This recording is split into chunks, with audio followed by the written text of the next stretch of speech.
trace a line from your kitchen table across the globe, right into a 21-mile-wide stretch of water between Iran and Oman. Right now, massive tankers are sitting idle in the Strait of Hormuz. They're anchored and waiting, and that gridlock at sea is slowly increasing the price of bread, chicken, and produce at your local supermarket. It takes time for a disruption at sea to hit your receipt. When shipping lanes stall and agricultural costs rise, it generally takes 4 to 6 months for that economic shock to fully materialize on retail grocery shelves. Because of that delay, you have a window to prepare. Grab your monthly budget and open a web browser, because we are going to build your grocery inflation defense plan.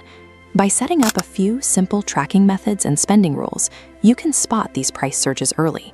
Instead of reacting at the checkout line, you will be actively managing your household's exposure to the shock before it arrives. Step 1 is tracking the right data.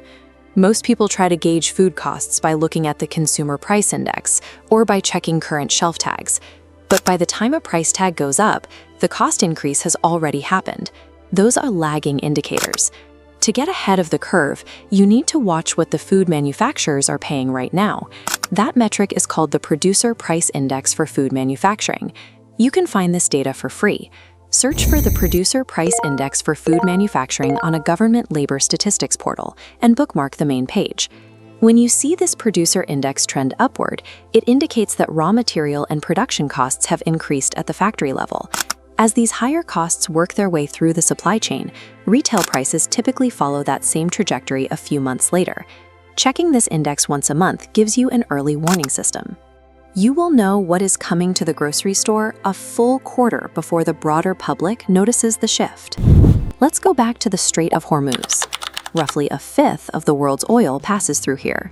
It is also the highway for up to 40. When corn and soy become scarce and expensive, the operational cost to raise cattle and poultry rises directly with them, driving up the price of meat at the butcher counter. Step 2 of your defense plan bypasses this specific inflation chain. Try substituting grain-fed proteins like beef and chicken with alternative sources like eggs, frozen fish, or plant-based items for at least 2 meals a week.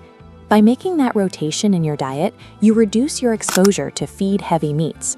It uncouples a major portion of your weekly spending from the volatility of Middle Eastern energy markets.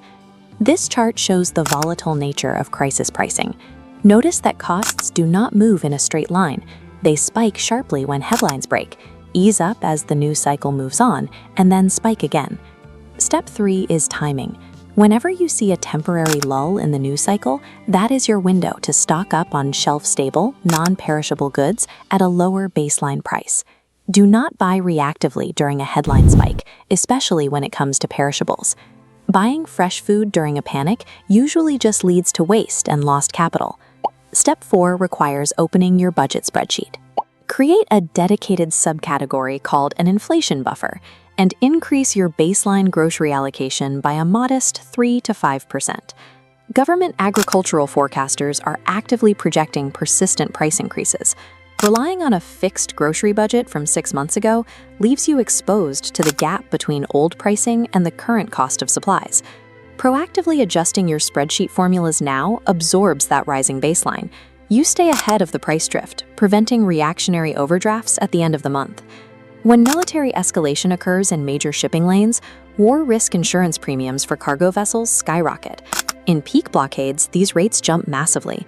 Shipping lines pass those compounding insurance and transit costs directly to the buyers. Any imported grocery item that travels a long distance across the ocean absorbs those fees, inflating its final retail price.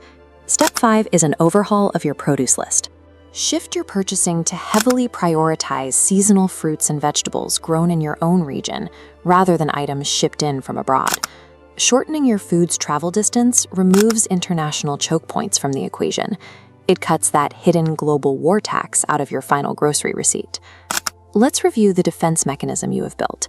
You are monitoring the PPI as your early warning radar, diversifying your protein sources, buying non-perishables during price dips, and utilizing a spreadsheet buffer.